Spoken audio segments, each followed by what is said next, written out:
हरे कृष्णा। आज का सेशन शुरू करते हैं अपनी मंगलाचरण प्रेयर्स के साथ। ओम अज्ञानतिमिरन्धस्य ज्ञानञ्जलाशलाकया चक्षुरुन्मिलितं येन तस्मै श्रीगुरुवे नमः। श्रीचैतन्यमनोभीष्टं स्थापितं येन भूतले स्वयं रूपकदा मह्यं ददाति स्वपदान्तिकं। वन्देऽहं श्रीगुरोः श्रीयुतपदकमलं श्रीगुरुन् वैष्णवंश्च श्रीरूपं साग्रजातं सहगणरघुनाथान्वितं तं सजीवं साद्वैतं सावधूतं परिजनसहितं कृष्णचैतन्यदेवं श्रीराधाकृष्णपदान् सहगणललिता श्रीविशाखान्वितांश्च। हे कृष्ण करुणा सिंधु दीनबंधु जगतपते गोपेश गोपिका कांता राधा कांता नमोस्तुते। तप्त कांचन गौरांगी राधे वृंदावनेश्वरी विश्वभानुसुत देवी प्रणमामि हरिप्रिये।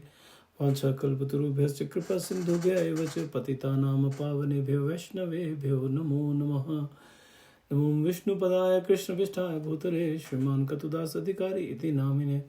नमो विष्णुपदाय कृष्णपृष्ठाय भूतले श्रीमद् भक्तिवेदांत स्वामी इति नामिने। नमस्ते सरस्वती देव गौरवाणी प्रचारिणे निर्विशेष शून्यवादी पाश्चात्य देश तारिणे। जय श्री कृष्ण चैतन्य प्रभु नित्यानंद श्री अद्वैत गदाधर शिवासादि गौर भक्तवृंद। हरे कृष्ण कृष्ण कृष्ण हरे हरे, हरे राम राम राम हरे हरे। ऑलराइट, हाँ जी, तो आज हमें शुरू करना है 4:11 से। हमने पिछली बार 4:10 तक किया था। चलिए देखते हैं 4:10 में भगवान क्या बात कर रहे हैं। तो भगवान यहाँ पे ये चैप्टर जो है वो है दिव्य ज्ञान के ऊपर। भगवान यहाँ पे दिव्य ज्ञान दे रहे हैं अर्जुन को। भगवान कहते हैं कि आसक्ति भय तथा क्रोध से मुक्त होकर मुझ में पूर्णतया तन्मय होकर और मेरी शरण में आकर बहुत से व्यक्ति भूतकाल में मेरे ज्ञान से पवित्र हो चुके हैं।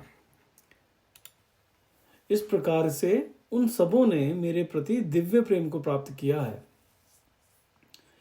कि भगवान इसमें बोलते हैं कि आसक्ति भय क्रोध से सब मुक्त होकर पूर्णतया तन्मय होकर मेरी शरण में आकर बहुत से व्यक्ति भूतकाल में मेरे ज्ञान से पवित्र हो चुके। कि पहले भी ये 3 चीजें की आसक्ति भय और क्रोध, इसको छोड़ के फिर मेरे में पूरा समर्पण कर दो।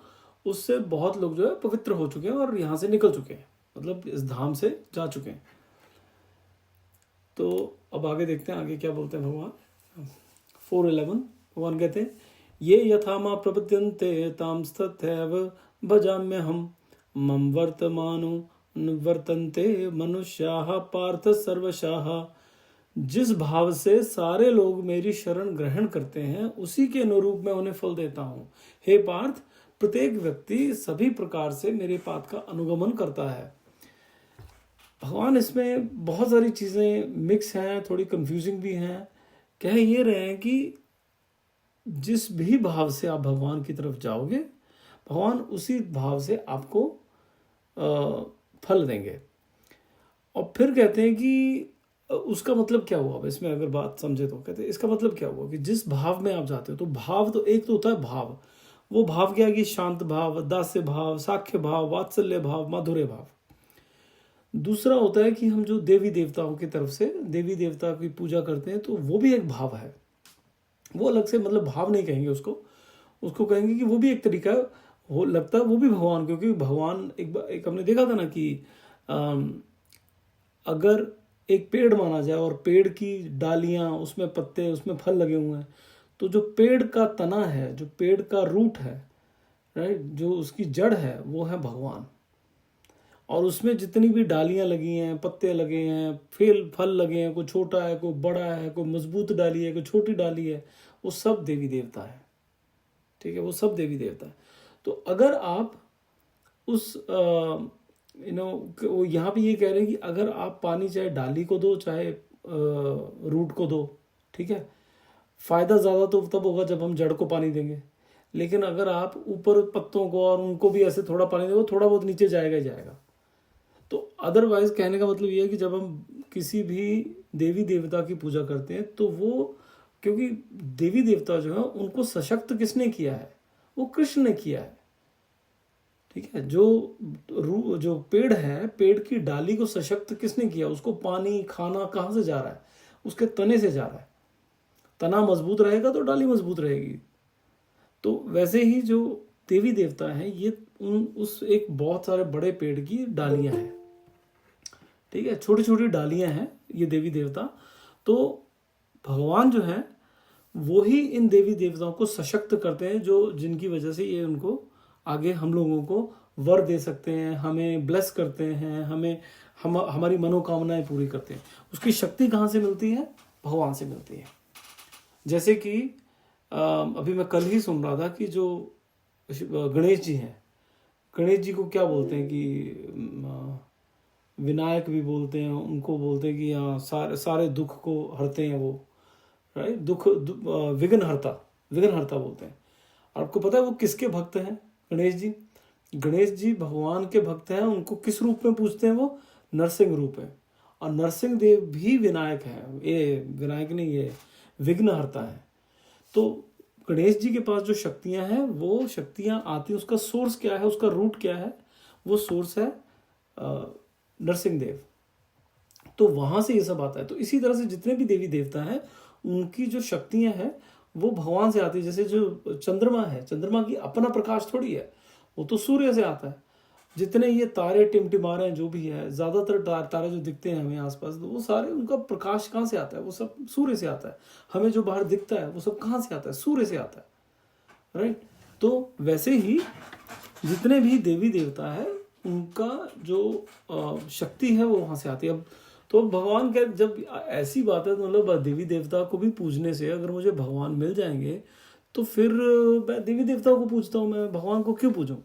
तो उसमें फिर भगवान बोलते हैं कि देखिए उसमें क्या है, कोई प्रॉब्लम नहीं है। सिर्फ एक ये है कि अगर आपको अमेरिका जाना है, इंडिया से अमेरिका जाना है, तो उसके बहुत तरीके हैं। एक तो है आप डायरेक्ट फ्लाइट पकड़िए, इंडिया से सीधा अमेरिका पहुंच जाओगे। एक है आप वहाँ से रास्ते में एम्स्टर्डम पड़ता है, वहाँ पे तक पहुँचिए, एम्स्टर्डम से फिर सीधी फ्लाइट यूएस की। एक ये है, थोड़ी सी लंबी हो गई। फिर आपको है आप एक यहाँ से टोक्यो जाओगे, टोक्यो से रशिया जाओगे, रशिया से यूक्रेन पहुँचोगे, यूक्रेन से इंग्लैंड पहुँचोगे, इंग्लैंड से एम्स्टर्डम पहुँचोगे, एम्स्टर्डम से फिर यूएस पहुँच आप यूएस ही रहे हो, ठीक है। लेकिन तीनों रास्ते अलग अलग हैं, कितना जल्दी है कितना, और जब आप ये इधर उधर से जा रहे हैं तो वहाँ पे गुम होने के चांसेस हैं। कभी फ्लाइट मिस हो जाएगी, कभी कुछ हो गया, कभी कुछ हो गया, कभी कैंसिल हो गया, कभी वीज़ा का प्रॉब्लम, कुछ भी हो सकता है, ठीक है। जितना हम ज़्यादा वो स्टॉपेज रखेंगे उतना ही प्रॉब्लम हो सकता है। तो वैसे ही जब हम देवी देवताओं की पूजा करते हैं उसके थ्रू हमें अपनी मनोकामनाएं तो अच्छे से पूरी हो जाएंगी, लेकिन भगवान तक जो पहुंचना है वो थोड़ा रास्ता बहुत ज़्यादा लंबा हो जाएगा। क्योंकि एक बार जब पता लग गया कि हाँ ये भगवान है, ये इनकी आराधना करनी है, तो उसके बाद भी एक जन्म में, दो जन्म में, कितने जन्मों में निकलेंगे पता नहीं है। लेकिन अगर हमने वही नहीं पता लगा कि हाँ ये भगवान है, तब तक भगवान तक पहुंचते पहुंचते कितने जन्म निकल जाएंगे। पहले किसी देवी देवताओं की हम पूजा करते रहेंगे, हर जन्म में कोई ना कोई देवी देवता पकड़ते रहेंगे, और फिर फाइनली जाके कृष्ण जब हमें समझ में आएगा अच्छा भैया बस हो गया सब, अब ये भगवान है, इनको पकड़ना है। क्योंकि फोकस होना बहुत जरूरी है। अब कुछ होते हैं कि हमें सब देवी देवताओं की पूजा करनी है। सब देवी देवता जो है वो पूजनीय है, वो सम्मान के लायक है, वो सम्मान उनका करना चाहिए वो, क्योंकि वो सब भगवान के भक्त हैं। भगवान ने उनको काम पे लगाया है। जैसे वायुदेव को, वरुण देव को वायु कंट्रोल करने के लिए लगाया है, इंद्रदेव को सारा एडमिनिस्ट्रेशन का मैनेजर बना रखा है, अग्निदेव को अग्नि की एडमिनिस्ट्रेशन दे रखी है। ऐसे ही हर एलिमेंट जो है, हर छोटी छोटी चीज का भगवान वो देवता बना रखे हैं, देवता है, उनको वो एडमिनिस्ट्रेशन में वो जॉब दे रखी है, वो भगवान के काम के लिए, तो वो बहुत ही हमारे पूजनीय है। लेकिन जब हम अगर हमें गोलोक धाम जाना है, ठीक है, अब जाना है हमें अमेरिका, लेकिन वीजा लेके बैठे हम जापान का, तो अमेरिका कहाँ से पहुंच जाएंगे ना हम। तो वो है कि अगर हमें गोलोक धाम जाना है, और जो कि सर्वोच्च धाम है, वैकुंठ धाम है, सर्वोच्च धाम है, तो हमें वैसा उन्हीं को पकड़ना पड़ेगा, फिर कृष्ण को ही पकड़ना पड़ेगा। अगर हम बाकी देवी देवताओं को पकड़ेंगे तो वो हम सीधा वहां नहीं पहुंचेंगे, वो और जगह पहुंचेंगे और फाइनली यहीं भी आएंगे, लेकिन फिर थोड़ा लंबा टूर लगेगा, लंबा रूट लगेगा, ठीक है जी। तो वो तो कंफ्यूजन ये होता है कि हाँ फिर करें कि ना करें। तो करने का वो ये बोलते हैं कि जहां पे आपका मन है, फोकस, जो भी आप मानते हो उसको फिर फोकस रखिए। जब हम फोकस हिलाएंगे तो वो रास्ता जो और लंबा होता जाएगा। फोकस रखिए, अगर देवी को मान रहे हैं तो देवी को ही मानिए, फिर किसी और की तरफ मत जाइए। अच्छा आज हमने देवी मान ली, कल पीर मान लेंगे, परसों कोई और वो दूसरे गांव वाला बाबा है वो मान लेंगे, फिर किसी और वैसे वैसे ज़िंदगी नहीं चलेगी। वैसे ज़िंदगी में प्रॉब्लम्स ही आएंगी, सॉल्व कुछ नहीं होगा। तो सबसे बढ़िया ये है, अगर आप गणेश को मानते हो, गणेश जी को मानते हो, शिव जी को मानते हो, दुर्गा माँ को मानते हो, आप कार्तिकेय भगवान को मानते हो, किसी को भी मानते हो आप, फिर उसी को मानो, उनका हाथ पकड़ लो एक तरह से कि वो आपके पिता है, वो आपकी माता या पिता है, उनका हाथ पकड़ लो, फिर माता पिता चेंज मत करते रहो, एक पकड़ लो। एक कहने का मतलब ये कि एक गुरु जैसे होता है, गुरु जब दक्षिणा दी जाती है, दीक्षा ली जाती है, तो वो गुरु कभी चेंज नहीं हो सकता। आप दूसरी बार दीक्षा नहीं लेते हो, आप एक ही बार दीक्षा लेते हो। वैसे ही यहाँ पे होता है, भगवान जो है आप एक ही बार, आप भगवान नहीं मतलब आप जिसको आराध्य मानते हैं हम अपना, हमें एक को अपना आराध्य मानना है। वो हमें आगे रास्ता दिखाएगा तो बात अलग है, लेकिन आराध्य हमारा फिर एक ही है। अच्छा, इसमें प्रभुपाद जी क्या कहते हैं, हर कोई कृष्ण को उनकी अभिव्यक्तियों के विभिन्न पहलुओं से खोज रहा है। अब प्रभुपाद जी जो बात कर रहे हैं वो कर रहे हैं सिर्फ कृष्ण के संदर्भ में। जो मैंने ये सब बताया कि देवी देवताओं को आगे है थोड़ा सा, लेकिन अभी जो बात कर रहे हैं वो कृष्ण, सिर्फ श्री कृष्ण के संदर्भ में बात कर रहे हैं। ठीक है जी। तो यहाँ पे कह रहे हैं कि हर कोई कृष्ण को उनकी अभिव्यक्तियों के विभिन्न पहलुओं में खोज रहा है।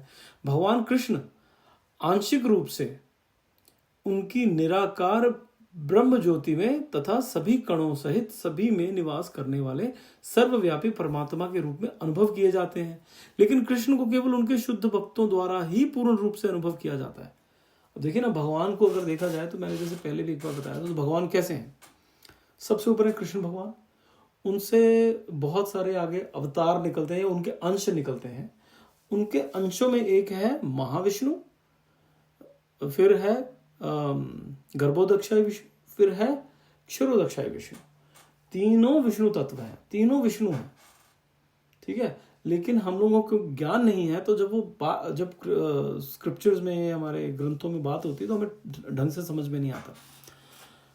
तो विष्णु तत्व जो है, ये जो महाविष्णु, गर्भोदक्षाय विष्णु, क्षीरोदक्षाय विष्णु, वो सिर्फ और सिर्फ इस भौतिक जगत में होता है। आध्यात्मिक जगत में वो नारायण विष्णु वो अलग है। ये महाविष्णु, गर्भोदक्षाय विष्णु, क्षीरोदक्षाय विष्णु, ये जो है तीनों, ये सिर्फ और सिर्फ आपको भौतिक जगत में ही मिलेंगे, बाहर नहीं मिलेंगे। अच्छा, भौतिक जगत में तीन क्यों है, इनका तीनों का क्या काम है? सबसे पहले है महाविष्णु। महाविष्णु जो है वो, हम कई बार आपने देखा होगा, महाविष्णु लेटे हुए हैं क्षीर सागर में, लेटे हुए, अकेले लेटे हुए। ठीक है, अकेले लेटे हुए, कभी पिक्चर देखी होगी आपने।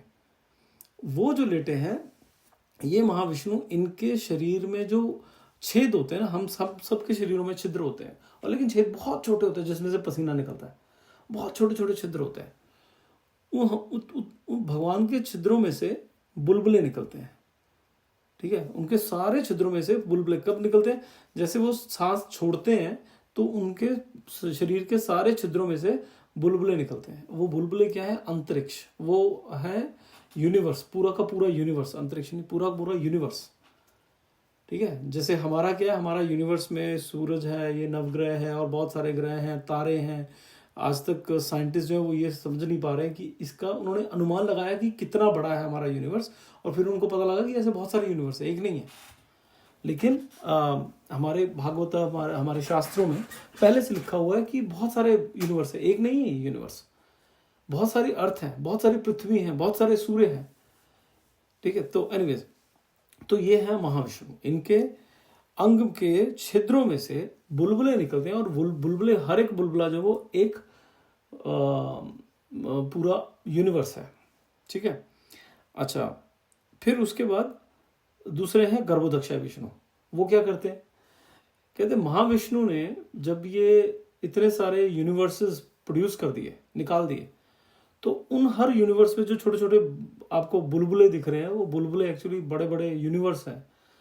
उसमें कुछ नहीं है, वो आपस में काम नहीं करते हैं, वो सिर्फ एक मिट्टी का ढेला है। उसमें जाते हैं गर्भोदक्षाय विष्णु।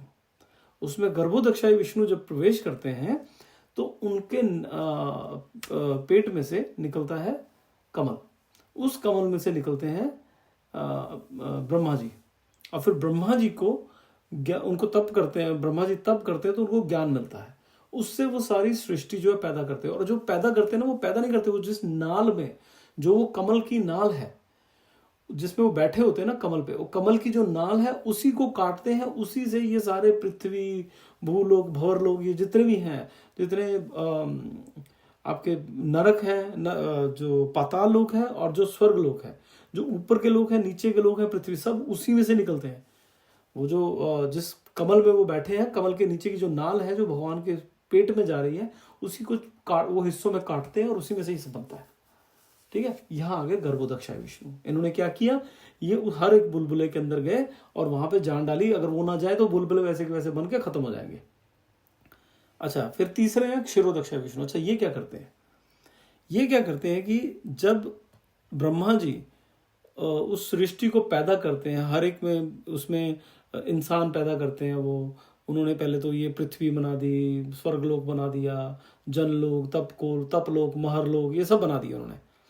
अब उसके बाद उसमें जीव डालने हैं, अब उन्होंने जीव डालने शुरू किए, उसमें आत्माएं डाली, जो आत्माएं हैं वो डाली उस जीव में, उनके लिए एक तरह से शरीर बनाया। तो जहां जहां पे उन्होंने वो आत्मा डाली, उनके जितने भी कण कण हैं उन सब में विष्णु भगवान जो है वो स्थापित हो जाते हैं, क्षीरोदक्षाय विष्णु बन के। जब कहते हैं कि कण कण में भगवान है, वो हम कह रहे हैं विष्णु के क्षीरोदक्षाय विष्णु तत्व की बात। ठीक है, क्षीरोदक्ष उनको बोलते हैं क्षीरोदक्षाय विष्णु। तो विष्णु के ऐसे 3 तत्व हैं जो कि सेम है, सब सेम है, लेकिन इस तरह से आते हैं। ठीक है, ठीक है। तो जितने भी अवतार हमारे इस सृष्टि में होते हैं वो आते हैं क्षीरोदक्षाय विष्णु से, महाविष्णु से अवतार नहीं आते हैं। वहां से भी आते हैं, बहुत कम आते हैं, ज्यादातर अवतार जो होते हैं वो क्षीरोदक्षाय विष्णु से आते हैं। वो बहुत डिटेल वाली बात है, उसको हम अभी ज्यादा डिटेल में नहीं जाएंगे, लेकिन वैसे बता रहा था कि हाँ, जब बात कर रहे हैं कि भगवान के कृष्ण आंशिक रूप से उनके निराकार ब्रह्म ज्योति में, तो भगवान हर जगह है। ठीक है, हर जगह है वो। अच्छा, दूसरा है कि कहते हैं कि लेकिन कृष्ण को केवल उनके शुद्ध भक्तों द्वारा ही पूर्ण रूप से अनुभव किया जाता है। तो मैं ये बता रहा था कि देखो, शुद्ध भक्त जो कितना कुछ जानते हैं, ये तो बहुत छोटी सी चीज़ है जो मैंने आपको बताई है, जो आपको नहीं पता होगी ऑलरेडी, लेकिन मैंने आपको जो बताई है बहुत छोटी सी चीज़ है। जो भक्त हैं उनको बहुत बड़ी बड़ी चीज़ें पता है, इतना कुछ पता है उनको इस बारे में, इतनी डिटेल में कि, और वो याद रखते हैं। अच्छा, फिर है कि भाव की बात जो आई, तो एक जो भाव है कि भगवान ने जो बोला ना, जिस भाव से सारे लोग मेरी शरण ग्रहण करते हैं, उसी भाव में कहते हैं मैं रेसिप्रोकेट करता हूँ, मैं उसी भाव में आपको फल देता हूँ।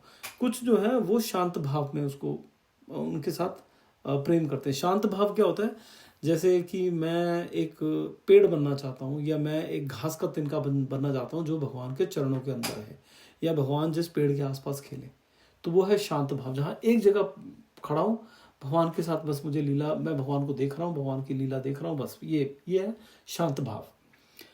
फिर है, अच्छा इसका मुझे एग्जाम्पल कोई नहीं पता, लेकिन शांत भाव का दूसरा है दास्य भाव, जिसमें कि भक्त जो है वो कहता है कि मैं भगवान का दास हूँ, उस तरह से। जैसे कि हनुमान जी को राम जी उनको गले लगाते थे, उनको बोलते थे अरे तू नीचे क्यों बैठता, तू मेरे साथ बैठ, लेकिन हनुमान जी बोलते थे नहीं मैं नहीं बैठूंगा। अर्जुन बैठ जाते थे, लेकिन हनुमान जी नहीं बैठते थे, कहते मैं हूँ दास्य भाव। ऐसा नहीं कि उस वजह से अर्जुन क्योंकि साथ में बैठते थे तो अर्जुन जो है वो हनुमान जी से ज्यादा बड़े भक्त हो गए, नहीं, ये भाव है। भाव में ऊंच नीच नहीं है। ऊंच नीच मतलब ऐसा नहीं कि उच्च वो ज्यादा बड़ा भक्त है और ये छोटा भक्त है, ऐसा नहीं है। लेकिन हाँ, ये भाव है, कोई उच्च भाव है, कोई नीचे वाले भाव है, कि भाव जो है इसमें ज्यादा मजा आता है, या इस तरह से है। तो एक हो गया दास्य भाव, ये हो गए हनुमान जी। फिर हो गया साख्य भाव। साख्य भाव हो गए भगवान के जो भी जितने भी ये सुदामा, इवन आप अगर देखा जाए तो अर्जुन भी उनके सखा की तरह रहे हैं। बाद में उन्होंने उनका शरणागति ली, लेकिन पहले सखा की तरह रहे हैं। तो ज़्यादातर उन्होंने जो जिंदगी जब आके बिताई वो ज़्यादातर एज अ उनके फ्रेंड की तरह बिताई उन्होंने। ठीक है, तो ये हो गया। फिर हो गया वात्सल्य, माता पिता की तरह उनसे प्यार करना। तो वो कौन है, नंद जी और यशोदा मैया। ठीक है, ये सारे किस तरह से उन्होंने भगवान से प्यार किया, उनके माता पिता की तरह, कि भगवान जो है वो मेरे पुत्र हैं। तो ये भी एक भाव है। फिर है जो सबसे ऊंचा भाव है, जिसमें सबसे ज्यादा आनंद आता है, सबसे ज्यादा विरह भी आती है, वो है माधुर्य भाव। माधुर्य भाव क्या है, जो प्रेमी का भाव है, जो राधा रानी का भाव है, वो सबसे उच्च भाव है। अब होता क्या है कि जब हमें पता लगता है, अब जब कहते हैं इसका मतलब क्या है इन भाव का, इन भाव का मतलब ये है कि हम जब भगवान की एक पूरा एक्चुअली स्टेप बाय स्टेप है कि जब हम भगवान का पहले तो हमारी श्रद्धा होती है, फिर हम उसमें भगवान का नाम सुनते हैं, फिर हमें भगवान के नाम से लगाव हो जाता है, फिर हम भगवान की सेवा करते हैं, और सेवा करते हैं तो भगवान से प्रेम बढ़ने लगता है, प्रेम बढ़ने लगता है, फिर भाव आता है। जब भाव आता है तो भाव में आप अपने आप भाव आता है, ऐसा नहीं सोच के कि नहीं मुझे तो ना माधुर्य भाव अच्छा लगता है या मेरे को साख्य भाव, या जब आप प्रेम करना शुरू करते हैं भगवान, प्रेम मतलब भगवान का नाम सुनने में आपको बहुत अच्छा लगता है, आपको भगवान की नाम बोलने में, सुनने में, उनकी कथा सुनने में बहुत आनंद आता है, ठीक है, और उनकी सेवा करने में बड़ा आनंद आता है। सेवा में ऐसा लगता है कि नहीं आप भगवान की खुद सेवा कर रहे हो, ठीक है, कि खुद मतलब एक वो सामने जो शिला है, आपको वो शिला नहीं लगती, वो लगता है आपके भगवान है, वो खुद बैठे हुए हैं वहाँ पे। तो ये सब जब होता है तो धीरे भगवान अपने आप हमें वो भाव प्रकट कर देते हैं कि हमें साख्य भाव होना चाहिए या शांत भाव या दास्य भाव, वो अपने आप प्रकट होता है। हमें खुद बोलना नहीं होता कि नहीं मुझे तो ये वाला भाव चाहिए, मुझे तो ऐसा चाहिए, ऐसा नहीं, वो अपने आप आता है भाव, ठीक है। तो ये है 5 भाव हैं ऐसे जिनमें कि जिससे कि जो भक्त है वो भगवान को अप्रोच करते हैं और भगवान उसी हिसाब से वापस आते हैं। ऐसी छोटी सी कहानी है, एक मैंने शायद पहले भी बताई है। एक बहुत ही भोला सा लड़का था जो गैया चराता था और वृंदावन में रहता था अपने गुरु के पास, और गुरु से शिक्षा लेता था और शाम को वो गैया चराने चला जाता था। अच्छा, वो अपनी गुरु की कक्षा में बैठा था तो उसने गुरु ने बोला कि ऐसे ऐसे कृष्ण है और कृष्ण जो है वो भी गैया चराता है, बहुत सुंदर है, उसमें वो काला है और उसमें वो ये पहनते हैं, ऐसे गले में ये पहनते हैं, सिर में ये पहनते हैं, ये उनके नए नक्श ऐसे हैं, उनके पाँव ऐसे हैं, उनके, वो सब कुछ बताया। और वो वहाँ गैया चराने आता है और इन्हीं यही जो वृंदावन के गांव पे जो जंगल है इन्हीं में वो गैया चराते हैं, और उन्होंने जंगल का नाम बताया, इस जंगल में बहुत चराते हैं। अब देखिए बाकी जो थे, जो ये इसका नाम था मुझे नाम भूल गया इस भक्त का, क्या भोलू भोलू करके था या कालू, ऐसा कुछ था नाम उसका, ठीक है, हम चलो भोलू नाम लगा लेते, बोल लेते हैं। तो भोलू था, बहुत ही भोला था। बाकी जो स्टूडेंट्स थे उसके, बाकी जो थे गुरुजी के, उनको तो लगा चलो गुरुजी ने पढ़ाया है, ठीक है, हम सुना, हमने कर दिया साइड पे। उसको लगा कि नहीं ये तो वाकई में जो महाराज बोल रहे हैं ऐसा ही होता है, कृष्ण जी अभी भी वहां पे करते हैं। उसने नहीं ऐसा सोचा, उसने मतलब कोई शक नहीं किया कि हाँ ये ऐसे ही बोल रहे हैं तो ऐसे ही हमें समझाने के लिए, उन्होंने बिल्कुल सच माना कि नहीं ऐसे। अच्छा, अब वो क्या बोला कि अरे मैं तो वहीं पे उसी जंगल में जाता हूँ, मेरे को तो दिखे नहीं, मैं आज देखूंगा, मुझे कहीं ना मैंने ध्यान नहीं दिया होगा, देखते होंगे। अच्छा, वो रोज जाके ना पेड़ के नीचे जाके बैठ जाना, उसने वेट करे जाना, और गैया लगा देनी उसने वो रोज वेट करना। अच्छा, मैं जल्दी मैं सुनाता हूँ कि 5-7 दिन, 10 दिन, 20 दिन, 15 दिन ऐसे लगा रहा, अभी 25 दिन, 1 महीना। एक दिन क्या हुआ, उसको बड़ी दूर से बहुत धूल उड़ती दिखी कि यार इतनी सारी गैया किसकी आ रही हैं। तो उसे देखा कान्हा आ रहे हैं, कन्हैया आ रहे हैं वहाँ पे। वो देख के समझ गया ये है तो वही। आगे बोला ये तुम कान्हा हो क्या? कहता हाँ मैं कान्हा हूँ। अरे बाप रे, कहता तुम तो बहुत ही सुंदर हो यार, तुम तो मेरे गुरु ने जो बोला था उससे भी ज्यादा सुंदर हो। मेरे गुरु ने बताया था कि आप सुंदर हो, लेकिन आप तो उससे भी ज्यादा सुंदर हो। अच्छा, कहता क्या बोलते थे? रुक, कहता ऐसे ऐसे आपके बारे में बताया था। चलो बहुत बढ़िया, आपको मिलके बड़ा अच्छा लगा। वो तो बोलते कि आपसे मिलके तो जीवन सफल हो जाएगा, तो इसलिए मैं भी आपसे ढूंढ रहा था, तो बढ़िया आप आ गए। तो अच्छा अब आप ना, तो वो साथ में खेलना शुरू कर दिया, चलो साथ में ना खेलना शुरू कर दिया। अच्छा, वो खाना लेके आए हैं, वो अपने लिए 3-4 रोटी लेके आता था। अब कृष्ण जो है भगवान, वो उससे रोटी पकड़ते थे, 3 रोटी उसकी खा लेते थे, 3-4। वो कहते यार एक तो छोड़ दे मेरे लिए, वो एक भी नहीं छोड़ते थे, वो भूखे रह जाते थे। यार ये अच्छा, तुम बड़ा गुस्सा होते थे यार, तुम अच्छे हो यार, सारी की सारी रोटी खा गए, मेरे को भूख नहीं लगती क्या? मैं भी तो तेरे साथ ही खेल रहा हूँ। तो ऐसे कर करके चल ठीक है अब कल मिलते हैं, चलो जी, चला गया। अब वो रोज ज्यादा रोटी और रोज ऐसे खेलता रहा और रोज ज्यादा रोटी लेके जाने लगा। अब एक दिन किसी ने बोला अरे तू इतनी रोटियां क्या करता है, इतनी रोटी कहाँ से खाता है? अरे कहता मैं नहीं खाता, अरे वो कन्हैया है ना वो बहुत खाता है, वो मेरी भी खा जाता है और मैं भूखा रह जाता हूँ, तो मैं इसलिए ज्यादा लेके जा रहा हूँ कि वो आराम से खा ले, मेरे को 1-2 चाहिए, वो 1-2 भी नहीं मिलती। सब बोले यार ये पागल हो गया, ऐसे मजाक कर रहा है, उन्होंने ध्यान नहीं दिया। तो एक दिन गुरुजी ने भी देख लिया यार ये बहुत रोटी लेके जा रहा है, तो उसने बताया कि ऐसे ऐसे कुछ कह रहा था दे। तो उन्होंने पूछा कि भैया तू बोलू तो कहाँ लेके जा रहा है इसको, रोटियां, इतनी सारी रोटियां कहाँ लेके जा रहा है? कहता वो गुरुजी वहाँ पे वो कन्हैया आता है ना, तो वो बहुत सारी खा जाता है मेरी रोटियां। मैं कभी 4 लेके जाता हूँ, 4 खा जाता है, 10 लेके जाता हूँ, 10 की 10 खा जाता है। आज मैं 20 लेके जा रहा हूँ, देखता हूँ कैसे खाता है, 2 तो दे दे मेरे को। कहता कुछ नहीं छोड़ता। अब गुरुजी सोचे, कहते कोई और बोलता तो मैं मान जाता कि वो झूठ बोल रहा है। कहता ये तो बहुत ही भोला है, इसको तो कुछ समझ में नहीं है, इस चीज़ की समझ ही नहीं है कि वो झूठ क्या होता है, वो क्या होता है। कहता ये सच्ची बोल रहा होगा।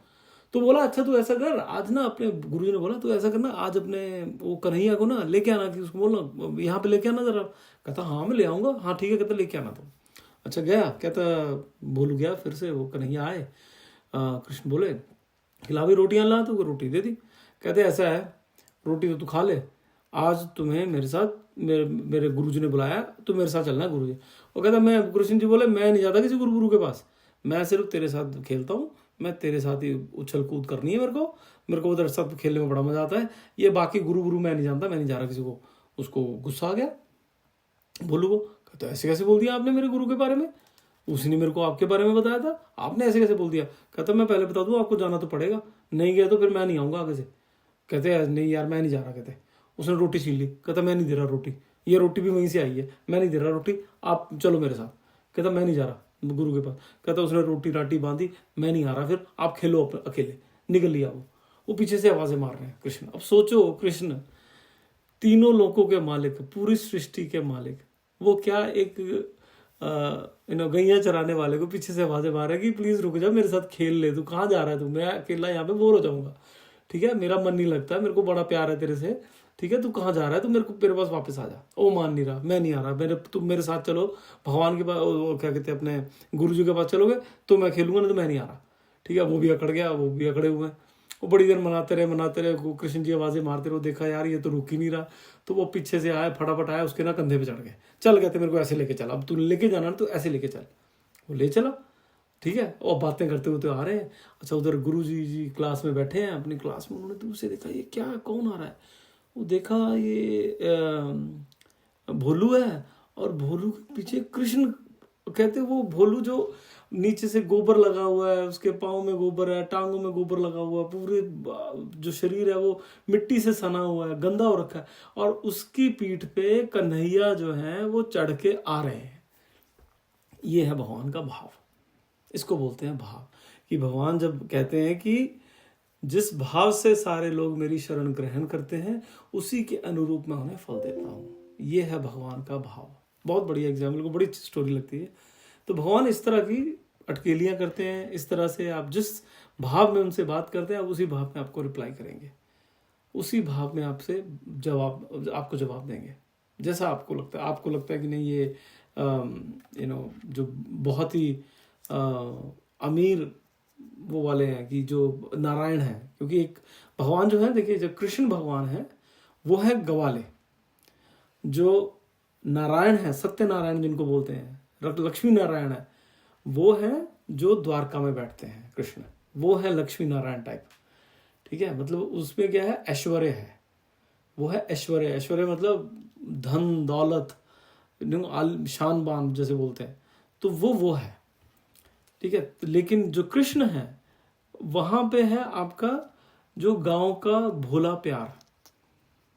ठीक है, वो है उनके साथ। चलिए आगे बढ़ते हैं, 1 मिनट रह गया, फटाफट एक और करते हैं।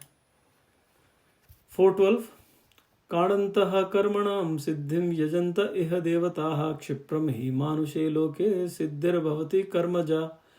इस संसार में मनुष्य सकाम कर्मों में सिद्धि चाहते हैं, फल स्वरूप वे देवताओं की पूजा करते हैं। निसंदेह इस संसार में मनुष्यों को सकाम कर्म का फल शीघ्र प्राप्त होता है।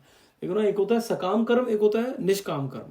सकाम कर्म वो है कि जो पूजा पाठ हम कर रहे हैं इसलिए ताकि हमें ये फल मिले, ठीक है, वो है सकाम कर्म। एक है कि मैं पूजा पाठ कर रहा हूं सिर्फ भगवान को प्रसन्न करने के लिए, भगवान की खुशी के लिए, वो है निष्काम कर्म। उसमें आपको अपना कुछ नहीं है कि हाँ मुझे अच्छा मिले ना मिले कोई बात नहीं, मेरे बच्चे सक्सेसफुल हो ना हो कोई बात नहीं, भगवान की खुशी के लिए सिर्फ वो पूजा पाठ करना है, वो है निष्काम। तो कह रहे हैं कि जो हम यहाँ पे ज्यादातर मनुष्य, ज्यादातर हम लोग भी ज्यादातर जो काम करते हैं वो सकाम के लिए करते हैं कि कुछ ना कुछ रिटर्न में चाहिए हमें, तभी करते हैं, अदरवाइज नहीं करते हम। और लेकिन उसके लिए हम जाते हैं देवी देवताओं के पास। जैसे आज इस देवी को पकड़ लिया, कल उस देवी को पकड़ लिया, परसों तीसरे देवता पकड़ लिया, फिर किसी और बाबा को पकड़ लिया, फिर पीर के पास चले गए। तो ये ऐसे ये काम है वो इसीलिए होते हैं क्योंकि हमें ये सब चीज़ें जो है वो सकाम के हिसाब से काम करते हैं। सकाम कर्म में हमें उस पर रिटर्न चाहिए। अच्छा, इसमें प्रभुपाद जी क्या कहते हैं कि इस भौतिक जगत के देवताओं या देवताओं के बारे में एक बहुत बड़ी भ्रांति है, और अल्प बुद्धि वाले लोग यद्यपि महान विद्वान होते हुए भी इन देवताओं को परमेश्वर के विभिन्न रूप मानते हैं। ये बहुत बड़ी मिसअंडरस्टैंडिंग है हमारे हिंदू धर्म में। हर देवी देवता को ये भगवान है, नहीं, वो भगवान के अंश है। भगवान एक ही है, भगवान ज्यादा नहीं है, एक से ज्यादा नहीं है, भगवान एक ही है। लेकिन ये जो देवी देवता है ये उनके अंश है, हम भी उन्हीं के अंश है, देवी देवता भी उनके अंश है। लेकिन देवी देवता जो है वो भगवान के थोड़े ज़्यादा क्लोज कह लो, या कह सकते हैं कि वो ज़्यादा उनको ऐसी ड्यूटीज दी गई हैं, वो ज़्यादा पावरफुल है। ठीक है, फिर कहते हैं वास्तव में देवता भगवान के विभिन्न रूप नहीं है, बल्कि वे भगवान के विभिन्न अंश हैं। भगवान एक है और अंश अनेक हैं। वेद कहते हैं नित्यो नित्यानामः, मतलब भगवान एक है। फिर कहते हैं ईश्वर परमः कृष्ण, सर्वोच्च भगवान एक है कृष्ण, और देवताओं को इस भौतिक जगत का प्रबंधन करने की शक्तियां सौंपी गई हैं। यहां तक कि निर्विशेषवादियों के नेता श्रीपाद शंकराचार्य भी मानते हैं कि नारायण या कृष्ण इस भौतिक सृष्टि से परे हैं। ठीक है, तो ये मैं जो पहले बात कर रहा था कि देवी देवताओं का जो फंडामेंटल क्या है, उनका अंडरस्टैंडिंग हमें कैसे करनी चाहिए।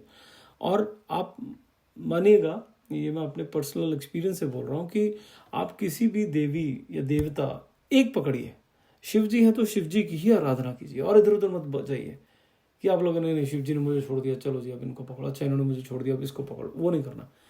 शिव जी है तो शिव जी, दुर्गा माँ है तो दुर्गा माँ, अब उनको पकड़ो। लेकिन जब आप उनसे निष्काम आप पूजा पाठ करोगे ना उनका, निष्काम मतलब बिना किसी निस्वार्थ, बिना किसी स्वार्थ के आप जब उनकी पूजा करोगे, बिना स्वार्थ के मतलब कुछ मांग नहीं रहे कि हम रोज पूजा कर रहे हैं, ऐसा नहीं कि हाँ मेरे को सुख दे दे, सुख किसी को भी नहीं मिल सकता। हम एक हमारी ज़्यादातर जो प्रेयर्स होती हैं उसमें होता है कि हाय हमें धन दे, सुख दे।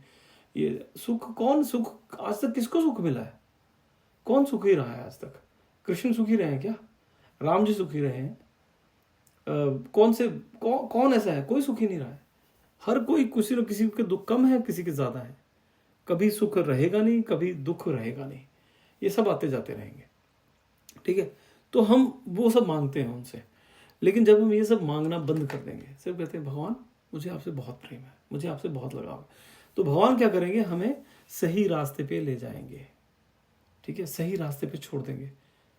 जैसे मतलब मुझे ऐसा लगता है, मेरे साथ भी ऐसा हुआ कि देवी के पास गया, देवी की निस्वार्थ में पूजा करता था, देवी ने मुझे शिव जी की तरफ भी भेजा और कृष्ण की तरफ भी भेजा, और शिव जी ने मुझे उठा के कृष्ण की तरफ भेज दिया। तो आपको जिस भी देवी देवता के पास आप निस्वार्थ पूजा करेंगे, वो आपको यहीं लेके आएंगे। आप कोशिश करके देख लीजिएगा, बहुत सारी एग्जाम्पल्स हैं यहाँ पे हमारे पास, बहुत सारे लोग हैं ऐसे। ठीक है जी, चलिए आगे अब हम यहाँ पे ख़त्म करते हैं। अब अगला हम 413 अगले हफ्ते शुरू करेंगे। तब तक आप हरे कृष्णा महामंत्रा का जाप करते रहिए। हरे कृष्ण कृष्ण कृष्ण हरे हरे, हरे राम राम राम हरे हरे। जय श्रीला प्रभुपाद, जय गुरु महाराज, हरि हरि बोल।